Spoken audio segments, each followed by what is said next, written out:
BJP के राष्ट्रीय अध्यक्ष अमित शाह जी, आपका हार्दिक अभिनंदन है, आपका स्वागत है न्यूज 18 के मंच के ऊपर। भारतीय जनता पार्टी के एक सामान्य कार्यकर्ता से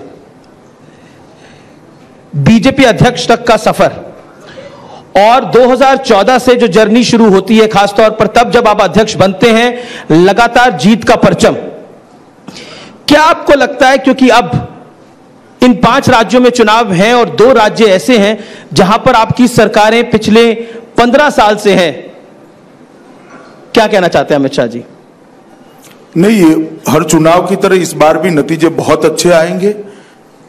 और एक आप लोगों ने, विशेषकर जो स्टैटिस्टिक के लोग होते हैं, उन्होंने एक मिथक बनाया है कि सरकार जितनी पुरानी होती है, चुनने में आने में उनको उतनी दिक्कत होती है।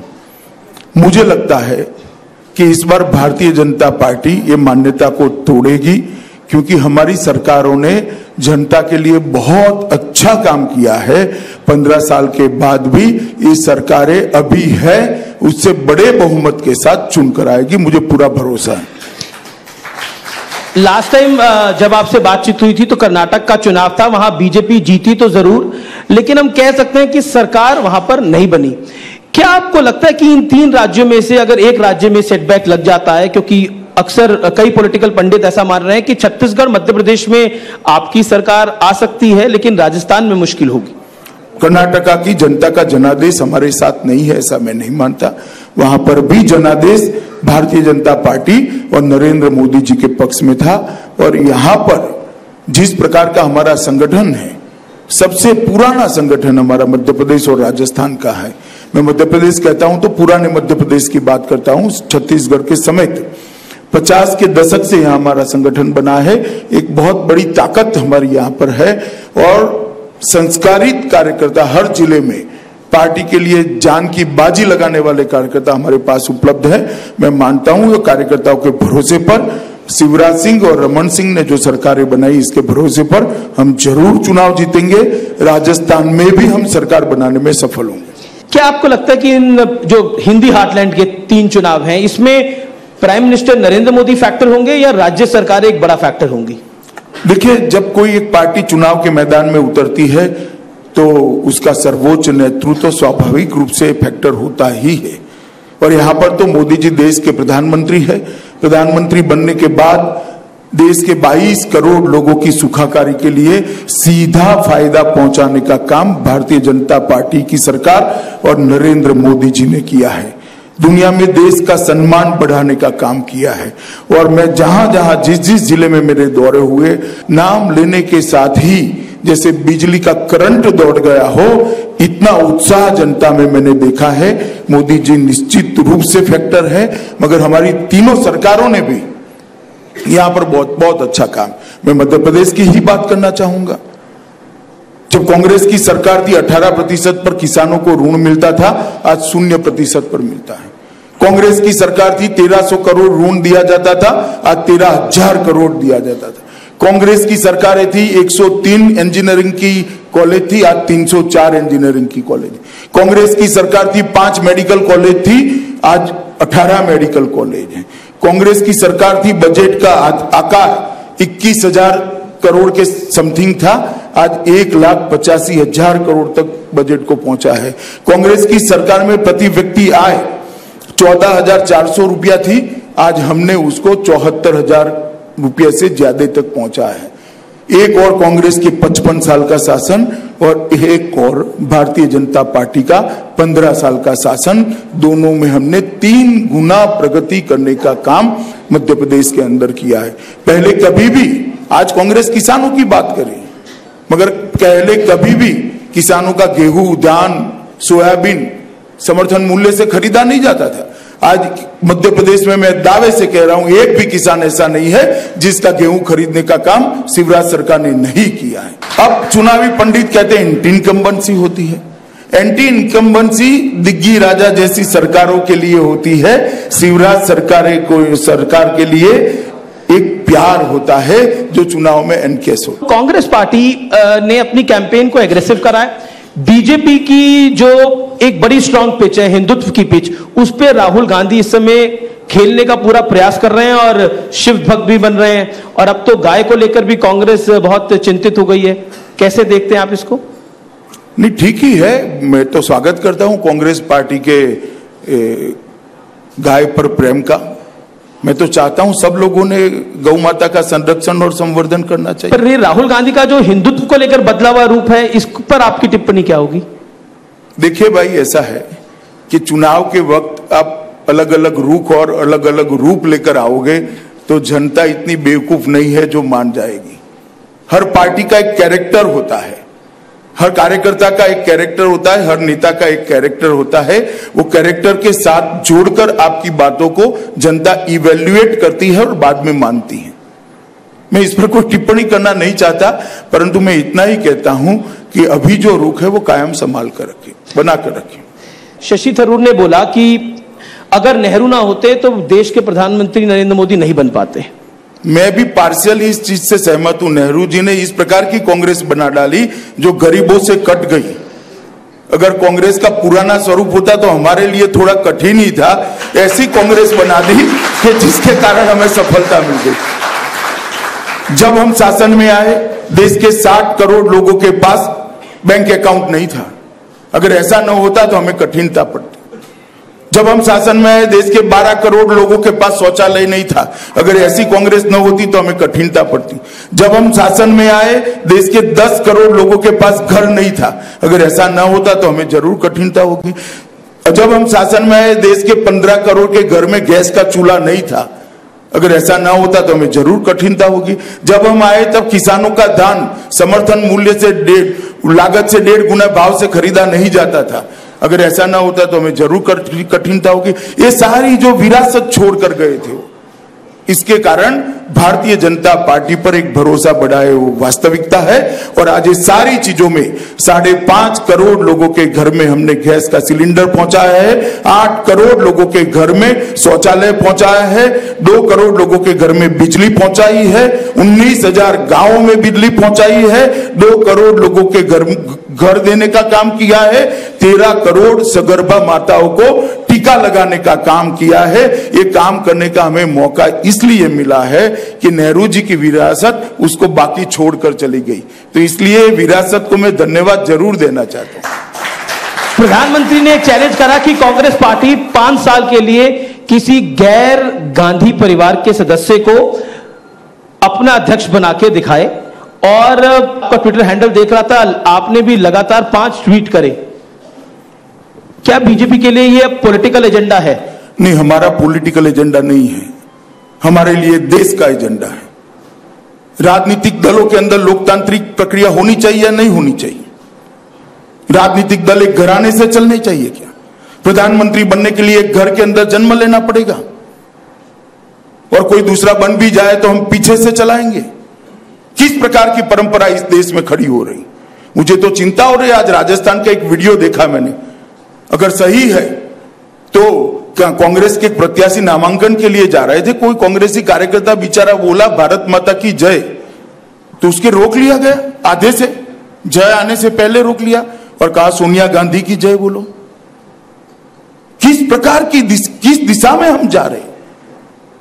मेरे मन में एक राजनीतिक कार्यकर्ता के नाते, सामाजिक कार्यकर्ता के नाते, देश के नागरिक के नाते बहुत सारे सवाल खड़े हो रहे हैं। अमित भाई, हम तो ऐसे लोग हैं कि कोई अगर हमारा मृतदेह भी पड़ा होगा और भारत माता की जय बोलेगा, 2 क्षण प्राण वापिस आ जाएंगे और जय का जयकारा लगेगा। भारत माता की जय बोलने में शर्म आ रही? किस प्रकार की पार्टी बन रही? और मैं चाहता हूं इस पर बहस होनी चाहिए। और सारे पत्रकार चुप हैं जो बड़े बड़े ट्वीट कर हमें डेमोक्रेसी की सलाह देते हैं। मैं नाम देना नहीं चाहता, उनको बुरा लगेगा उनको। मैं उन सबको कहना चाहता हूं, कल एक ट्वीट करे कांग्रेस पार्टी की इंटरनल डेमोक्रेसी पर। प्रधानमंत्री जी ने बहस ठीक समय पर छेड़ी। 19 में चुनाव आना है, उसके पहले तय होना चाहिए पार्टियों के अंदर आंतरिक लोकतंत्र होना चाहिए या नहीं होना चाहिए। मैं आपको पूछना चाहता हूं, जब सोनिया जी ने अध्यक्ष पद छोड़ा, आपके मन में कोई कंफ्यूजन था क्या? पूरे ऑडियंस को पूछना चाहता हूं, क्या? सबको मालूम था राहुल गांधी बनेंगे। अब कोई बता दे मेरे बाद भारतीय जनता पार्टी का अध्यक्ष कौन बनेगा? कोई बता सकता है इतने ऑडियंस में से? क्योंकि हमारी पार्टी डेमोक्रेसी के आधार पर लोकतांत्रिक पार्टी, इसीलिए गरीब से गरीब घर में जन्मा हुआ चाय बेचने वाले का बेटा आज इतने बड़े दुनिया के सबसे बड़े लोकतंत्र का प्रधानमंत्री बनकर देश का गौरव दुनिया में बढ़ा। और बूथ पर पोस्टर चिपकाने वाला एक कार्यकर्ता आज वो पार्टी का राष्ट्रीय अध्यक्ष बना है। हमारे यहां मेरिट्स होते हैं, देश के लिए काम करने की लगन देखी जाती है, पार्टी के प्रति वफादारी देखी जाती है। किस घराने में जन्मे वो नहीं देखा जाता। अमित शाह जी, आपके बारे में कहा जाता है कि आप हारी हुई बाजी को जीत लेते हैं, लेकिन राजस्थान में वसुंधरा, मैं थोड़ा करेक्ट कर दूं जी, मैं कोई सुपर ह्यूमन नहीं हूं। हकीकत यह है कि हारी हुई बाजी नहीं होती है, भारतीय जनता पार्टी के पक्ष में माहौल होता है, मगर जर्नलिस्टों के दिल को यह स्वीकार करने में थोड़ी तकलीफ होती है, तो परिणाम के दिन स्वीकार कर लेते हैं। इसमें मेरा कोई योगदान नहीं है, आप लोगों का आकलन गलत होता है। आप बार बार कहते हैं कि महागठबंधन का कोई अस्तित्व नहीं है, लेकिन उपचुनावों के नतीजे हो, चाहे वो कर्नाटक की बल्लेरी सीट हो, चाहे हमने उत्तर प्रदेश के उपचुनाव देखे हो, क्या आपको लगता नहीं है कि एक इंपैक्ट है उपचुनावों के अंदर? देखिए, उपचुनाव में सरकार बननी नहीं होती है अमित जी, प्रधानमंत्री तय करना नहीं होता है। 19 में सरकार बननी है, देश का प्रधानमंत्री नरेंद्र मोदी जी बनेंगे या कोई और बनेगा वो तय करना है। एक बार वो स्टेज आने दीजिए, मैं आपको बताता हूं, बता दूंगा कि गठबंधन बेईमानी है। अब आप मुझे बताइए जी, यहां पर टीडीपी के साथ के गठबंधन का मध्य प्रदेश की राजनीति में क्या फर्क पड़ेगा? कोई खासा इंपैक्ट नहीं है टीडीपी का। खास मतलब कितना पड़ेगा? 5 वोट, 25 इंपैक्ट नहीं है। There is no impact of TDP. Mamata Didi ji का राजस्थान में क्या इंपैक्ट पड़ेगा बताओ भैया? इंपैक्ट नहीं है, लेकिन कर्नाटक में जेडीएस और कांग्रेस, मैं आता हूं कर्नाटक पर, पहले बताओ राजस्थान में क्या इंपैक्ट पड़ेगा? नहीं है ऑब्वियसली, इनमें यहां पर इंपैक्ट नहीं। फारूक अब्दुल्ला जी का छत्तीसगढ़ में क्या फर्क पड़ेगा बताओ? सब अपने अपने राज्य के नेता है। उत्तर प्रदेश छोड़कर कोई जगह पे गठबंधन का अस्तित्व नहीं है। और उत्तर प्रदेश में मैं फिर से कहना चाहता हूं, कई बार कहा है, एक बार सब इकट्ठा हो जाए, भारतीय जनता पार्टी 50% की लड़ाई लड़ने के लिए तैयार है। हमारी 73 की 74 होगी, 72 नहीं। आपका दावा है कि उत्तर प्रदेश में लास्ट टाइम 73 आई थी, इस बार 74 आएंगी, अगर अखिलेश यादव और मायावती मिल भी जाएं, अजीत सिंह भी मिल जाएं। देखिए, अखिलेश और कांग्रेस मिल गए तब भी आप लोगों ने 247 सीट वोट मिक्सअप कर बना दी थी। कितनी आई भाई बताओ? 47। खाली 2 नंबर निकल गए आगे से। चलिए मैं आगे बढ़ता हूं। पिछले कुछ समय से राहुल गांधी और कांग्रेस पार्टी एक विषय को लेकर बहुत मुखर है और वो काफी बात बोल रहे हैं, कई अपशब्द भी बोले, रफेल को लेकर। क्या आपको लगता है कि बीजेपी को रफेल बोल के डिफेंसिव पर डालने की कोशिश है? देखिए, जब सत्य हमारे पक्ष में है तो कोशिश कितने भी करेंगे, जब सत्य उजागर होगा वो झूठे साबित हो जाएंगे। मैं आपकी चैनल के माध्यम से देश की जनता को कहना चाहता हूं कि भारतीय जनता पार्टी की नरेंद्र मोदी सरकार ने ऐसा कोई काम नहीं किया जिससे देश की जनता का भरोसा टूटे। और मैं बड़े भरोसे के साथ कहना चाहता हूं, ये घोटाले की बात निकलते, घोटाले की शंका भी नहीं रहेगी जब सारी चीजें सामने आएगी। और सुप्रीम कोर्ट में कुछ लोगों ने याचिका करी, क्यों राहुल गांधी अंदर ऐड नहीं हो जाते? माइक में बोल करना, झूठ बोलना, हर रोज बोलना, सार्वजनिक रूप से बोलना, जोर से बोलना, ये राजनीति की संस्कृति होती है। जाइए भी आप सुप्रीम कोर्ट में। और मैं इनको पूछना चाहता हूं कि इतनी सारी इंफॉर्मेशन आपको कौन कंपनी दे रही है? कहां से आ रही है? वो इसका भी तो जवाब दे। और अगर इतने सटीक आंकड़े हैं तो उन्होंने सुप्रीम कोर्ट के अंदर पार्टी इन पर्सन जाना चाहिए या कांग्रेस पार्टी नाते जुड़ना चाहिए। प्राइम मिनिस्टर को लेकर भी राहुल गांधी बहुत कुछ कह रहे हैं, वो काफी चीजें बोल रहे हैं जो सार्वजनिक मंच पर नहीं बोली जानी चाहिए, लेकिन वो कह रहे हैं। क्या आपको लगता है कि कांग्रेस को लग रहा है जैसे बोफोर्स उन पे चिपक गया था वैसे रफेल आप पर चिपक जाएगा? बोफोर्स इसलिए चिपका था कि कांग्रेस का घोटालों का बड़ा ट्रैक रिकॉर्ड है और घोटाला हुआ भी था। कुछ चीजें सार्वजनिक है, मैं आज बता देता हूं आपको। ये कह रहा है कि अनिल अंबानी को ऑर्डर दे दिया। अनिल अंबानी के वहां एक भी राफेल का विमान बनना ही नहीं है। अब इतना झूठ बोलते हैं, एक भी विमान नहीं बनना है। 36 के 36 राफेल फ्रांस में बनने हैं। अब कहां से ऑर्डर दे दिया, किस चीज का ऑर्डर दे दिया, कोई जवाब तो दे। HAL का ऑर्डर ले लिया, यहां बनने ही नहीं है तो HAL का ऑर्डर कहां से लिया? 36 के 36 विमान वहीं बनने हैं। इस प्रकार के झूठ जनता में फैलाने का काम करते हैं, मगर झूठ के पैर नहीं होते साहब। जब सत्य बाहर आता है सूर्य की तरह निकलता है और झूठ बोलने वालों का मुंह काला होता है। क्या माना जाए अमित शाह जी की जिस तरह से पिछले कुछ दिनों से पॉलिटिकल नैरेटिव में भ्रष्टाचार को की एंट्री कराने की कोशिश हुई है, क्या ये कहीं ना कहीं बीजेपी के लिए 2019 की लड़ाई को मुश्किल करना है? क्योंकि जरा भी नहीं करेगा। अगर भ्रष्टाचार किया है तो ही चिपकता है, नहीं किया है तो कभी नहीं चिपक सकता। और इस देश में इतनी पारदर्शिता है, जब सत्य बाहर आएगा दूध का दूध और पानी का पानी हो जाएगा। उल्टे लेने के देने पड़ जाएंगे। देश की करोड़ों की जनता के सामने झूठ बोला, क्यों बोला, उसका जवाब देने के लिए कटघरे में खड़े रहेंगे। अभी हाल फिलहाल में सीबीआई की एक बड़ी कंट्रोवर्सी हुई जिसमें 2 नंबर 1 और 2 सीबीआई के आपस में लड़ गए, लेकिन राहुल गांधी ने इस विषय को भी राफेल से जोड़ दिया। इसमें मैं क्या कर सकता हूं? बट मैं आप ही से जानना चाह रहा हूं, ये जो सीबीआई के अंदर जो लड़ाई हुई, क्या इससे छवि पर इंपैक्ट हुआ है सीबीआई की या फिर सरकार की? देखिए, छवि पर तो इंपैक्ट होता ही है। सीबीआई की छवि पर इंपैक्ट जरूर हुआ है, मगर सरकार मुख्य प्रेक्षक बनकर नहीं रही। 2 लोगों के बीच में झगड़ा था, सीवीसी को जांच सौंपी कि भाई आप झगड़े का निपटारा करो। सीवीसी एक कॉन्स्टिट्यूशनल अथॉरिटी है और जब तक निपटारा नहीं होता है दोनों को छुट्टी पर भेज दिया। अब कोर्ट के सामने मैटर है, कोर्ट इसकी सुनवाई कर रही है, सुप्रीम कोर्ट संज्ञान लेगी और जो जजमेंट लेगी सरकार उसका पालन करेगी। क्या 2019 में का चुनाव आपको लगता है नरेंद्र मोदी बनाम राहुल गांधी होगा? हो जाए तो हमारे तो फायदे भी है। परिणाम अभी से तय हो जाएगा। मैं तो चाहता हूं हो जाए, मगर उनके साथी दल उनको स्वीकार नहीं करते हैं। ये मेरी भी समस्या है, राहुल गांधी की भी समस्या है, मेरी भी समस्या। इनको स्वीकार कर ले तो मेरे लिए तो बहुत अच्छा है भैया, परिणाम चुनाव के पहले ही आ जाएगा। एक ही समस्या ऐसी है जो दोनों पार्टियों की एक है। उनकी भी समस्या है राहुल गांधी को नेता नहीं मानते, मेरी भी समस्या है कि राहुल गांधी को नेता नहीं मानते। आपका मैं एक भाषण सुन रहा था, आप बोल रहे थे कि राहुल गांधी अपनी पार्टी से ज्यादा मेरी पार्टी का प्रचार करते हैं, मोदी मोदी करते रहते हैं हर वक्त। नहीं, मैंने एक भाषण मैंगलोर के हवाई अड्डे में देखा था, 22 मिनट में 41 बार मोदी जी का नाम बोला। तो मुझे कॉफी देने एक लड़का आया था, उसने कहा कि साहब ये आपका प्रचार कर रहे हैं या उनका प्रचार कर रहे हैं?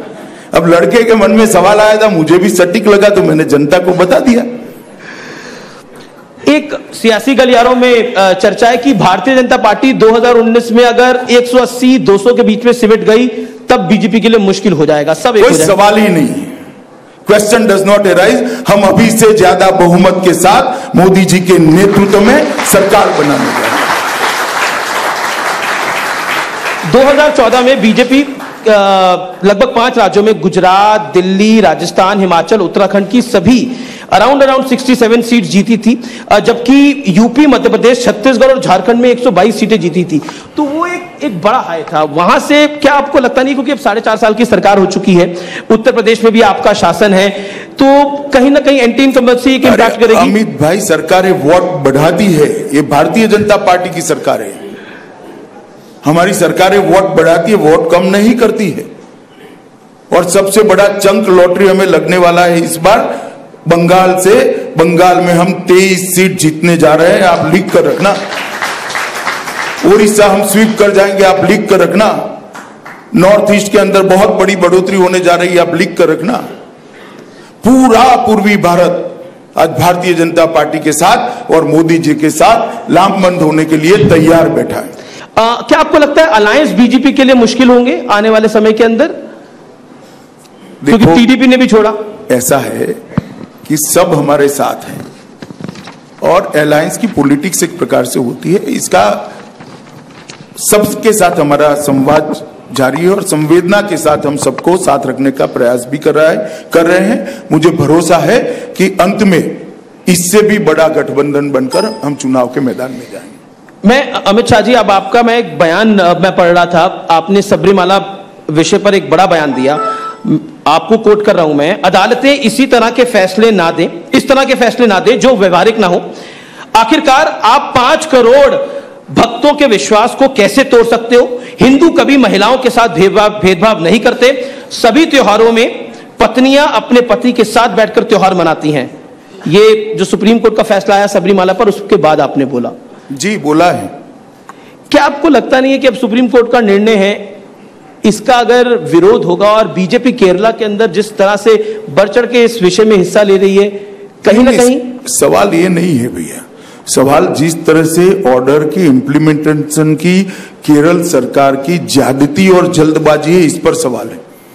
एक सुप्रीम कोर्ट का ऑर्डर यह भी है कि सारी मस्जिदों पर से माइक उतार लिए जाएं। केरल सरकार क्या कर रही है?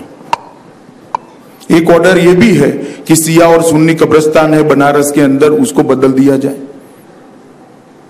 नहीं हो सकता इम्प्लीमेंटेशन, क्या कर सकते हो आप? मगर सुप्रीम कोर्ट के ऑर्डर की इंप्लीमेंटेशन के नजर में रखकर पॉलिटिकल वेंडेटा से यात्रियों पर अत्याचार करना मैं नहीं मानता ये ठीक है। क्या आपको लगता नहीं कि जिस जेंडर महिलाओं की बात हो रही है, तो कहीं ना कहीं महिलाओं को के अधिकार की भी बात है? एक बड़ा वर्ग ऐसा मानता है कि ये महिला इतना सरल नहीं है। देश में 13 मंदिर ऐसे हैं जहां पुरुष का प्रवेश नहीं। बताओ अब तुम जेंडर बायस, तेरे साथ अन्याय हो रहा है क्या? 13 मंदिर है अमित भाई, मैं आपको बताता हूं, 13 मंदिर ऐसे हैं जहां पुरुषों का प्रवेश नहीं है। क्या कर सकते हैं? ऐसे नहीं होते भाई, कुछ चीजों की परंपरा होती है। इस समय काफी व्यूअर्स आपको देख रहे हैं। पिनारी विजयन ने बोला कि अमित शाह ने जो ये बोला ये ठीक नहीं था, ये सुप्रीम कोर्ट की अवहेलना है। क्या कहना चाहते हैं? तो आप पिनारायण विजयन से क्या अपेक्षा रखते? मेरे साथ खड़े होंगे? उनको मेरा विरोध करना ही है भैया जी। और ये तो नास्तिक पार्टी है। चलिए, बिल्कुल आखिरी दौर की हमारी बातचीत है। आजकल एक ये जो नाम बदलो अभियान चल रहा है, अहमदाबाद को लेकर भी कुछ सवाल हो रहे हैं। जिस तरह से कुछ शहरों के नाम बदले गए, कहीं ना कहीं विपक्ष को ऐसा लग रहा है और ओवैसी साहब को तो ऐसा लग रहा है कि ये पॉलिटिकल नैरेटिव देश का बदलने की कोशिश है। जहां नाम में कुछ किसी मुगल के साथ जुड़ा हुआ है या इस्लाम के साथ जुड़ा हुआ, बदल दो। हर जगह पे चुनी हुई सरकारों ने वैधानिक रूप से फैसले लिए हैं। अब ओवैसी साहब तय करेंगे सारी सरकारें क्या होगी, या वो सरकारें तय करेंगी कि क्या करना चाहिए? प्रयागराज पर वो बोल रहे थे, इलाहाबाद का जो मैं समझ गया भाई, ये सारे फैसले वैधानिक रूप से चुनी हुई सरकारों ने लिए हैं। अब श्री अकबरुद्दीन ओवैसी एक लोकसभा सीट के साथ पूरे देश को डिक्टेट करने जाते हैं, ऐसा कभी हो सकता है क्या? अपनी मर्यादा समझनी चाहिए। उन्होंने तो आपके नाम पे भी सवाल खड़ा कर दिया कि जो शाह है वो पर्शियन है। चलो, बाकी बहुत सारे लोग मेरे नाम पर सवाल उठाते हैं, आप भी उठाओ। आखिरी सवाल आपसे ये, जो कि एक व्यूअर ने पूछा था कि अमित शाह जी ने इतने सारे चुनाव लड़ाए, कौन सी स्टेट में उनको सबसे ज्यादा आनंद आया चुनाव लड़ाने का? मुझे हर चुनाव का आनंद होता है भैया, पर एक चुनिए आपको।